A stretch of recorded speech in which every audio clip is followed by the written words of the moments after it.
नम्मा उडुपी. उडुपीला जायच्या आधी मी कधीच इमॅजिन केलं नव्हतं की मी इथे इतक्या अनरिअल आणि कमाल सुंदर जागा पाहिल. आम्ही आमचा प्रवास अर्थातच पुण्यातून सुरू केला होता, जो की होता 710 किलोमीटरचा. आणि त्याआधी गणपती बाप्पा मोर्या मंगल मूर्ती. मोरया. आजचा प्रवास मोठा असणार होता, त्यामुळे सकाळी भल्या पहाटे म्हणजेच 6 वाजता आम्ही पुण्यातून उडुपीसाठी निघालो. तुम्हालाही जर 3 ते 4 दिवसांच्या सुट्टीचा प्लॅन करायचा असेल तर उडुपीपेक्षा दुसरं बेस्ट लोकेशन कर्नाटकमध्ये तरी असूच शकत नाही. कारण पुढच्या व्हिडिओमध्ये मी तुम्हाला कुठे राहायचं, काय खायचं, कुठल्या कुठल्या जागा एक्सप्लोअर करायच्या, उडुपीमधले हिडन जेम्स कुठले, फूड स्पॉट्स कुठले, हे सगळं सांगणार आहे. त्यामुळे व्हिडिओ शेवटपर्यंत पहा. हाय हॅलो नमस्कार. आज आपण पुन्हा आलोय उडुपीला. तर आज बाईक नाही पण कारने आलोय. पण पूर्ण ब्लॉग नक्की पहा, कारण खूप छान जागा आहे ही आणि खूप सुंदर सुंदर स्पॉट्स मी इथे सांगितलेत तुम्हाला, तेही अगदी डिटेल्समध्ये. आत्ता मी आजच्या दिवसाचा शेवट करते, पण तुम्ही ब्लॉगची सुरुवात करा. हाय, मी सखी. तर मी आज आले सेंट मेरी आयलँडला. उडुपीमधल्या पहिल्या दिवसाची सकाळची सुरुवात आम्ही केली एका आयलँडपासून, आणि ते होतं सेंट मेरी आयलँड. पण त्याआधी तिथल्याच मल्पे बीचवरच्या महालक्ष्मी स्नॅक्सला आम्ही नाश्ता केला, ज्यात मँगलोर बन, भजी, लेमन राईस असं सगळं होतं. इथल्या या आयलँडला जाण्यासाठी इथे मल्पे बीचवरून तुम्हाला 400 रुपये पर पर्सन अशी फेरी घ्यायला लागते, जी तुम्हाला 20 मिनिटाच्या प्रवासानंतर या आयलँडला नेऊन सोडते. आम्ही ना आता सेंट मेरी आयलँडला चाललोय. खूप गर्दी होती, पीक सीझन आहे त्याच्यामुळे. पण आता मस्त जागा भेटली आणि व्ह्यू पण छान आहेत ना. 1 मिनिट.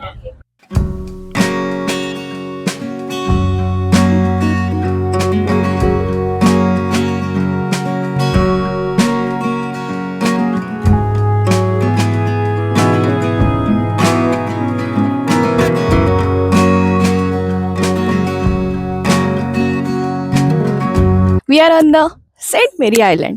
खूप दिवसांपासून हे ठिकाण माझ्या बकेट लिस्ट मध्ये होतं. भाई साब,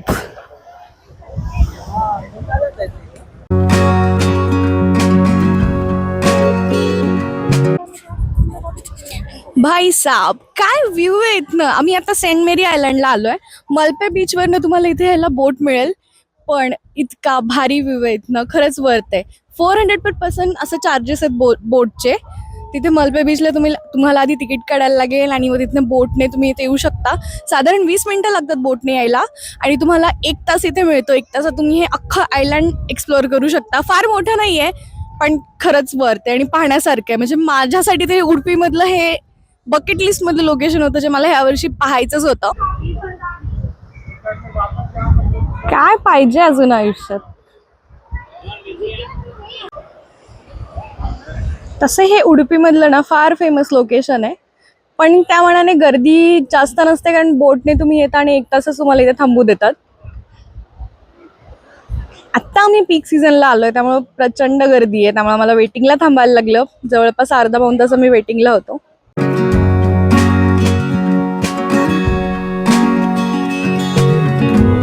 आणि मी जितके इमॅजिन केलं होतं ना, त्यापेक्षा कित्येक पटीने सुंदर आहे हे आयलँड.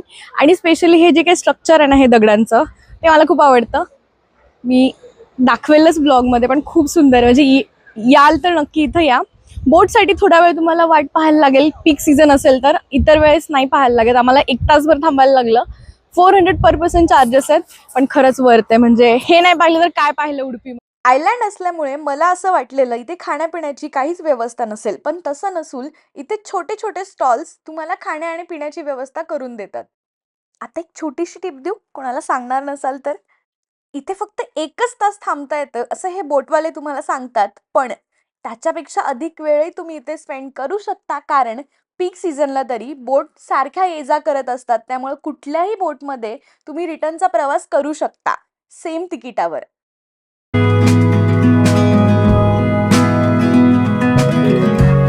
यार, पाण्याचा रंग तुम्ही पाहू शकता. मी अजिबात एडिट वगैरे केलेलं नाहीये. इतकं निळशार पाणी दिसतं यार. खूप सुंदर आयलँड आहे. उडुपीला आलात ना, नक्की या.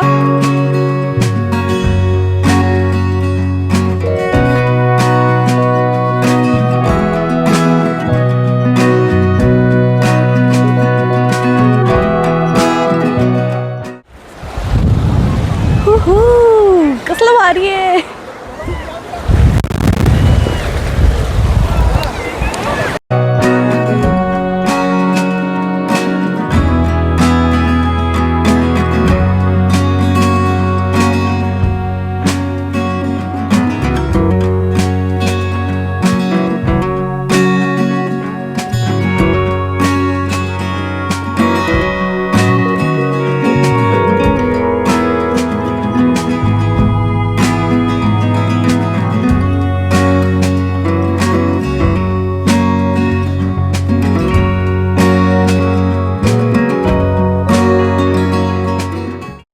या आयलँडवर आम्ही बराच वेळ घालवला, त्यामुळे एव्हाना दुपारचे 2 वाजले होते आणि पोटात कावळे कोकायला लागलेले. आज आमचा बेत होता व्हेज थाळीचा, South Indian. Rasam rice, sambar भात. इथे एक गोष्ट मला खूप आवडली. इथल्या कुठल्याही हॉटेलमध्ये जा, तुम्हाला व्हेज थाळी अगदी अफोर्डेबल प्राईसमध्ये मिळते. 80, 90, 100 हा असाच रेट इथल्या थाळ्यांचा होता. जेवण झाल्यानंतर आम्ही इथलं आणखी एक भन्नाट लोकेशन एक्सप्लोअर करायला निघालो. ते म्हणजे हँगिंग ब्रिज. ते लोकेशन तर भारी होतंच, पण तिथे जायचा हा रस्ता सुद्धा खूप सुंदर होता, जे तुम्हाला आता दिसतंय समोर.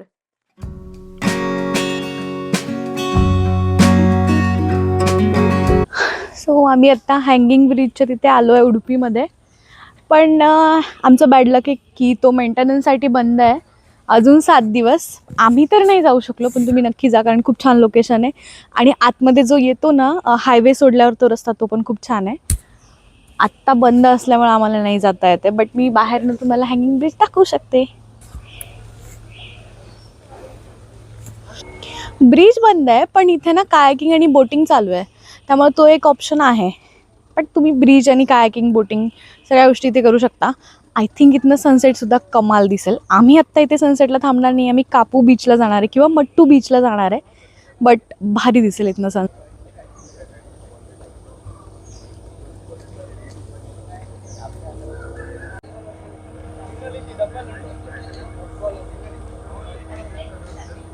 आता संध्याकाळचे जवळपास 5:30 वाजले होते, त्यामुळे आम्ही सनसेट पाहायला कापू बीचला आलो. तोही खूप सुंदर आणि कमी गर्दीचा होता, त्यामुळे इथे निवांत वाटत होतं. मी आत्ता बीचवर आहे. अख्खा दिवस फिरल्यानंतर आम्ही सनसेट पाहायला आलेलो कापू बीचला. मस्त सनसेट झालाय. आम्ही थोडंसं लेट आलो, पण आता थोडेसे शेड्स होते आणि शांत वाटतं इथं खूप, दिवसभराच्या धावपळीनंतर, महत्वाचं म्हणजे कालच्या धावपळीनंतर.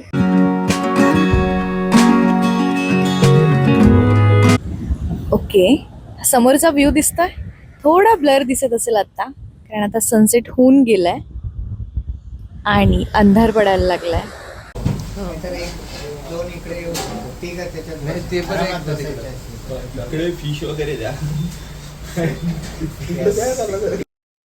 आता तुम्हाला प्रश्न पडला असेल ना, आम्ही कर्नाटकमध्ये असूनही हे काका आमच्याशी मराठीत कसे बोलत होते? अगदी बरोबर. कर्नाटकसारख्या इतर दुसऱ्या कुठल्याही राज्यात आपला मराठी माणूस भेटलं की भारी वाटतं. आम्हालाही अपेक्षा नव्हती की उडुपीमध्ये हा इतकं फेमस आणि ऑथेंटिक हॉटेल चालवणारा माणूस मराठी असेल, तेही कोकणी. त्यांना जसं कळलं की आम्ही महाराष्ट्रातून आलोय आणि मराठी आहोत, तसं त्यांनी आम्हाला अगदी आग्रहाने आणि प्रेमाने वाढायला सुरुवात केली. नाना प्रकारचे मासे आमच्या ताटात ठेवले. सिल्वर फिश, सुरमई, शिंपले अगदी मी पहिल्यांदाच खात होते. या हॉटेलचं नाव होतं श्रीकृपा. इथलं बऱ्यापैकी फेमस हॉटेल आहे हे. हे काका आणि त्यांची बायको हे दोघं मिळून चालवतात. किती छान वाटतं ना परराज्यात आपला मराठी माणूस भेटल्यावर.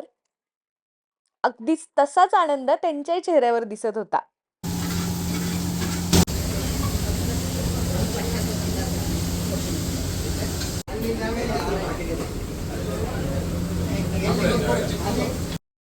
आजचा होता दिवस दुसरा उडुपीमधला आणि या दिवसाची सुरुवात आम्ही मंदिरांपासून केली होती. Good morning. तर डे 2 ची सुरुवात आपण श्रीकृष्ण टेम्पलपासून केली आहे, पण त्याआधी म्हणजे नाश्ता करूयात, कारण खूप भूक लागली आणि इथली कॉफी पिल्याशिवाय दिवस सुरू होत नाही आहे कालपासनं, कारण उडुपीची कॉफी खूप भारी आहे.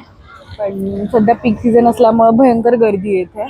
खायला पण लाईन लावायला लागते. मंदिरात तर लाईन आहेच, पण तिथे VIP पासचा ऑप्शन आहे. तर एवढं लांब आलो तर ठीक आहे, एखाद्या वेळेस असं करू शकतो आपण.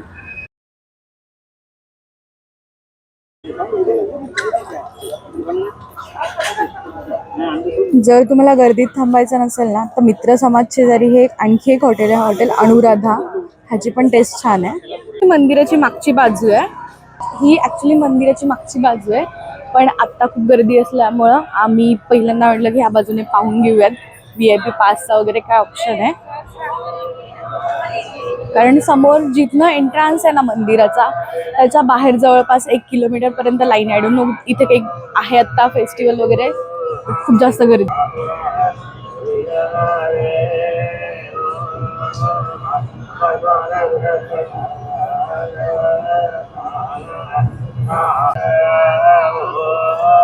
हे मेन टेम्पल आहे, श्रीकृष्ण मठ.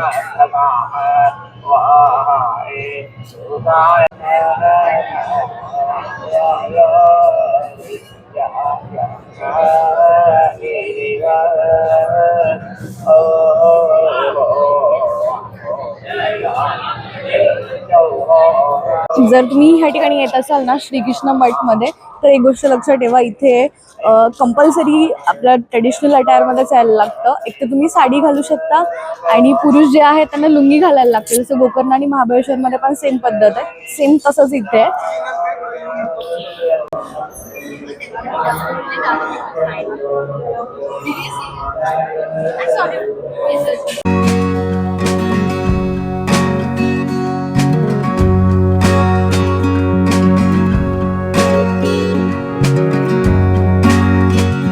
श्रीकृष्ण मठ मंदिराच्या समोर ना आणखी एक मंदिर आहे, ते पण खूप सुंदर आहे आतमधलं. साऊथ इंडियन टेम्पल्स काहीतरी जगावेगळेच असतात यार, वाईब पण वेगळीच असते.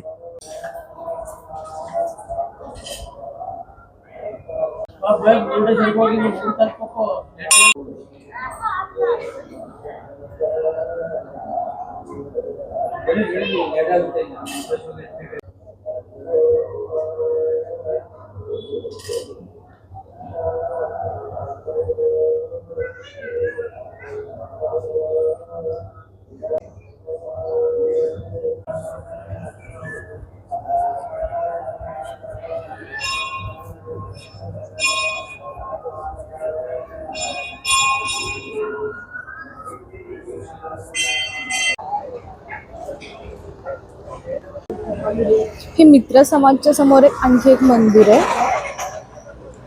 याचं नाव पण मला माहित नाहीये. त्यांनी इंग्लिशमध्ये नावच नाही लिहिलंय आणि मला कन्नड नाही येत.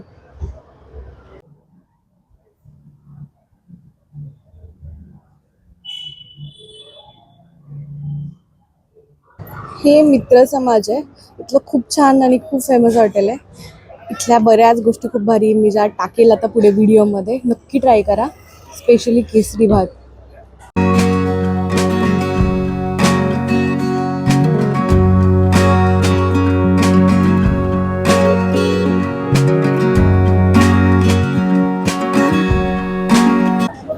इडली, वडा, मँगलोर बन आणि हा केसरी भात. यार जाम भारी वडा आहे.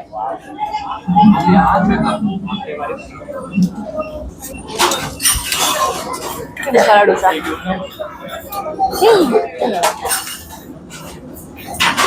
डोसा डोसा डोसा.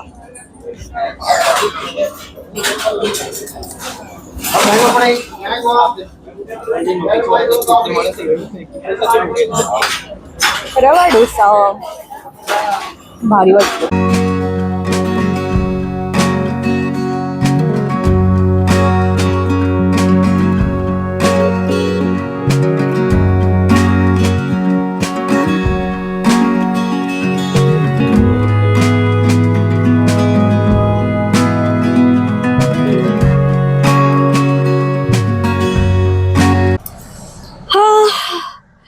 हाय, हॅलो, नमस्कार. आज आपल्या उडुपीचा आहे डे 2 आणि आम्ही आज सुरुवात केली आहे उडुपीमधल्या खूप फेमस आणि खूप छान अशा एका मंदिरापासनं. ॲक्च्युली तिथे ना 3-4 मंदिरांचा ग्रुप आहे, ते मी इथे वरती टाकेल. ती 3-4ही मंदिरं खूप सुंदर आहेत. प्रॉपर साऊथ इंडियन वाईब तुम्हाला येते, ते म्युझिक चालू असतं. पण आम्ही आत्ता सकाळी जे पहिलं मंदिर व्हिजिट केलं ते होतं उडुपीचं श्रीकृष्ण मठ मंदिर. ॲक्च्युली आता आम्ही पीक सीझनला आल्यामुळे ना खूप गर्दी आहे. सो तुम्ही जर पीक सीझनला येणार असाल ना तर खूप सकाळी लवकर उठून या. आम्हाला थोडासा उशीर झाला आणि त्यानंतर आम्ही मित्र समाजमध्ये नाश्ता केलाय. ओके, मला त्याबद्दल बोलायचं. आम्ही 5 plate idli, 3 plate medu vada, 2 plate dosa आणि 3 प्लेट केसरी भात आणि 5 कॉफी. मी इतकं सगळं घेतलं. पण मी त्यातला केसरी भात आणि मेदू वडा नक्की सजेस्ट करेन, कारण बँग ऑन होता तो. इतका भारी लागत होता तो. म्हणजे प्रॉपर ती एक साऊथ इंडियन वाईब येत होती त्या हॉटेलमध्ये, मित्र समाजमध्ये. मला पर्सनली मेदूवडा खूप आवडला, कारण आपल्याकडे जो मेदूवडा मिळतो ना तो थोडासा असं जड आणि जाड असतो. इथला मेदूवडा सुद्धा तोंडात असा पिघळत होता. म्हणजे लिटरली, म्हणजे इथं फक्त नाश्ता करायला पण तुम्ही इथे येऊ शकता.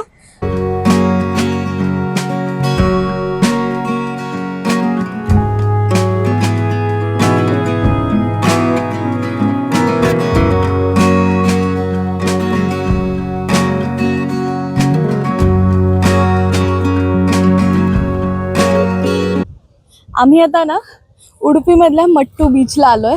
खूप क्लीन बीच आहे यार हा. पण काल आम्ही मलपे बीचला गेलेलो, तो खूप क्राऊड होता, खूप जास्त गर्दी होती.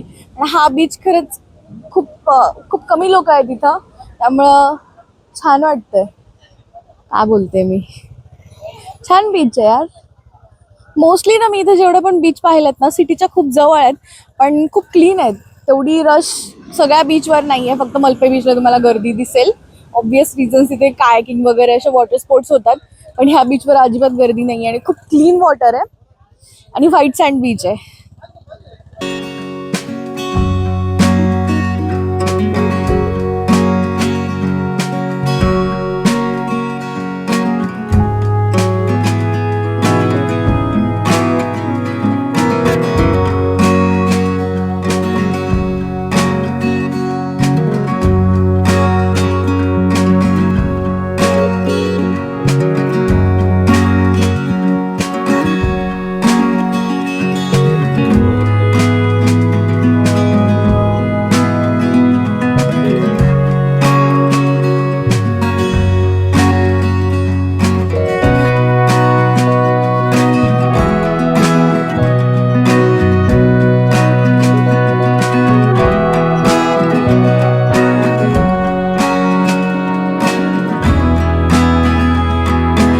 मट्टू बीच पासून जवळपास मलपे बीच पर्यंतचा जवळपास हा सगळाच पट्टा हा कोस्टल रोड आहे. एका बाजूला नदीचं पाणी आणि एका बाजूला समुद्राचं पाणी.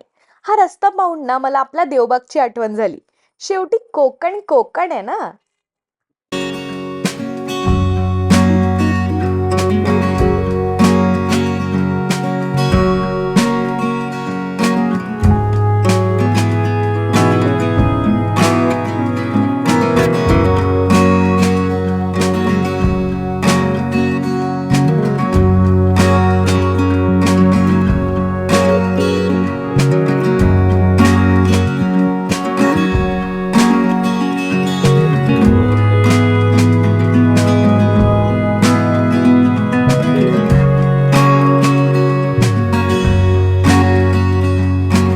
आता हा रस्ता जवळपास संपत आला होता. पण याच्या शेवटच्या टप्प्यात ही आम्हाला दोन्ही बाजूला नारळाची झाडे असलेला रस्ता सापडला, जो की कमाल दिसत होता. गोव्यातला पॅरा कोकोनट रोड याच्या समोर अगदीच फिका.